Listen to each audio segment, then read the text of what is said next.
As is known that the majority of population in the state of Meghalaya is that of beef eaters.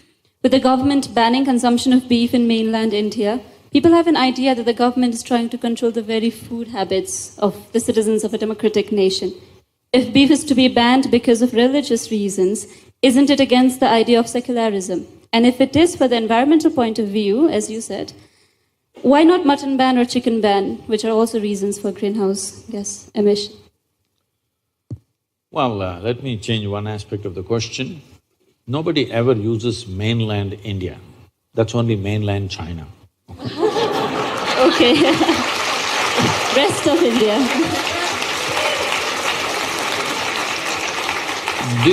This is also mainland India only. It is just that which is being misunderstood now because of certain things that have happened is, when Jawaharlal Nehru talked about building roads and bridges and industry across the country, including dams, because at that time we thought dams were the biggest things we could do. Now our ideas have evolved into something else. When there were plans for Northeast, he was advised that don't touch Northeast. It is pristine nature and tribal cultures. Do not try to modernize and destroy this. It's best it is left like that. So, initially it was a conscious decision not to touch Northeast because people were beautiful, they were living in their own ecosystems. There was no need to bring simply cars and trains and airplanes and make them like the rest of the world. They were doing great by themselves. But later on, development started happening in unplanned ways, little bit. At that time, they should have decided. But because the same party was in power, they respected the decision that Jawaharlal Nehru made. When he made the decision, it was a conscious decision. After that, it was just an emotional stuff, for which northeastern region has kind of paid a little bit of price. I wouldn't say it's a price, because living in pristine nature, without all the rubbish that you see in the rest of the cities, I think it's a great thing. But today, because of connectivity, because everybody is watching on the television, on the internet, how big cities are, how New York City is, how London is, how something else is, when you did not see any of those things, I think people here were doing fine by themselves. That way, the only country which has made a conscious decision like this and successfully going with that is probably Bhutan. Everybody else has succumbed to Western ways of life and they think we also have to become like that. Now it's unstoppable everywhere, including Northeast. Here, if you do not know, some 15,000 kilometers of highway is being planned. Once that happens, entire India will be driving all over Northeast, okay?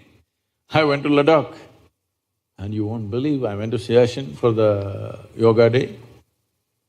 Thousands of motorcycles, all kinds of people who have no idea how to balance on two wheels also or on motorcycles.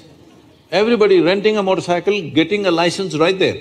There's a motorcycle rental, next to that we'll organize licenses for you.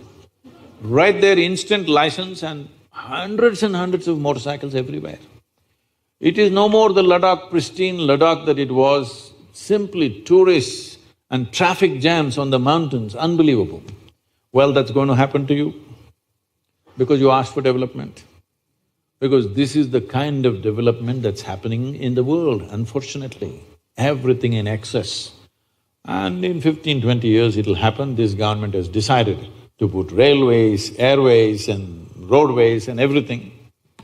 So, we can think it's development, it is also a certain loss to the country because tribal cultures will be totally lost, pristine forests will be lost, everywhere there will be picnickers, okay? Not wildlife enthusiasts or something, picnic people will be all over the place. So, having said that, now the reason why it is banned in many major states in the thing and at the same time they've not touched this here is, in those states there is a huge emotion about that. Democracy, you talked about secularism, democracy is always about considering the concerns of the people. When there is such a big emotion, it's better you take that into thing. And everybody thinks this law came in the last 4 years. No, this law has been there since 1950. So this has been the way we have been running the country. We make a law and we don't have the courage to implement it. Now some hothead on the street, he decides to enforce the law. When mob tries to enforce the law, it will happen in cruel ways. It will happen in ridiculous and in archaic ways of doing things.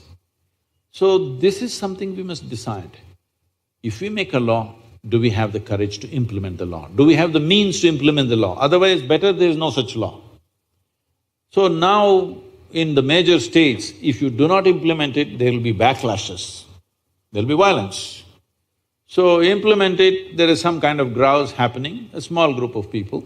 It's better to manage them rather than create a on-the-street battleground, okay? You don't want that right now because we are poised for economic development. Everything is being done to see social unrest doesn't happen. So here traditionally, see even in India, this is a very gender-biased law. You can only not slaughter a female cow. You can slaughter a bull, you can slaughter a buffalo. Look at this, gender discrimination. You can slaughter me but not you. Only cow protection because in this culture, this is a pastoral culture, where we have an understanding. Now it's different, but in the past, if there is a bad agricultural year, if there is a famine, we used to have serious famines in this country. If there is a famine, if I have 2 cows in my house, my children will live. You don't have cows, your children will die. This is a wisdom stuck in people's minds. So when because of my cow, my children lived, I worship this cow because this is the source of my life and my progeny. So there is a very deep engagement with the cow, in the sense when I was growing up, we were never fed milk from multiple cows. That specific cow, it has a name, and every day they will take you there and you at least give something, one banana, one little grass or something to the cow, and always my grandmother will be saying that this is you're like your mother, you're drinking milk from this cow, you must be always grateful to this cow, this kind of thing. Like there's a huge emotion between you and that cow because you're drinking its milk biologically and emotionally you're connected. You're not drinking dairy milk which is million cows and buffaloes and we don't know what else. So this has been the culture. Because of that, because we've drunk the milk of this cow, if we tomorrow want to eat the cow, that is considered cannibalism, not cow slaughter. I want you to understand this. It is deep-rooted in us because like our mother, this cow gave us milk. Tomorrow how to kill it and eat it up, this is considered cannibalism, and we said, you never kill the cow. But they allowed other big animals to be killed also. And this methane gas you're talking, this is not a problem in India, this is United States problem. All the statistics and stuff, we just import it from the West and we think it's like this. In United States, how the cows are kept is a completely different matter. If you go into your cattle thing, it's something you must go and see, then you will not ask this question again. You must go and see, there will be 500,000 or 1 million cattle in one place. There'll be not a speck of green because so many animals moving, full of dung and everything. All in sheds, sometimes they move them out for exercise and again back. On the highway side, if they're there a kilometer away, the kind of sounds they're making, it will churn your stomach. Because they're intelligent enough to know that they're going to be slaughtered. You must see the screams of the cows. Once you go there, never again you will touch anything because basically it will churn up something within you. Why I'm saying this is, the cow is an animal where I have seen this personally, somebody that I knew. This is a lady, she named this cow as Lakshmi. It always was with her, 30 years that cow has become, it's very old but still with her. This lady died at 87. This cow came and just stood in front of the house, did not move from there, refused to eat. 2 days later, it just fell dead right there. And I have seen cows, if you are very attached to it and you're in some grief, you're not even with the cow is somewhere else, but it knows tears are flowing from the cow's eyes. So because it has human emotions, we said you cannot kill this because it is exhibiting human emotion. If you kill it, it amounts to cannibalism. When there is such a sensitivity, if you say, in front of my house you will slaughter, obviously there is going to be a problem. So in this part of the country, there is no such sentiment, so they did not pass the law. I think it's a very sensible thing to do, isn't it? But every doctor in the world is telling you, red meat is the source of every goddamn disease you have, so you better change.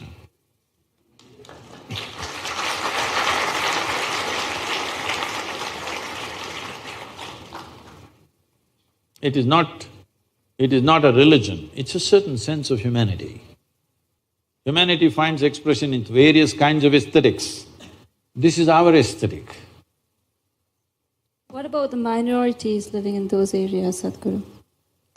They can eat whatever else they want. But when it is imposed, the ban is imposed, they cannot. Suppose I like to eat you. You denying me my food.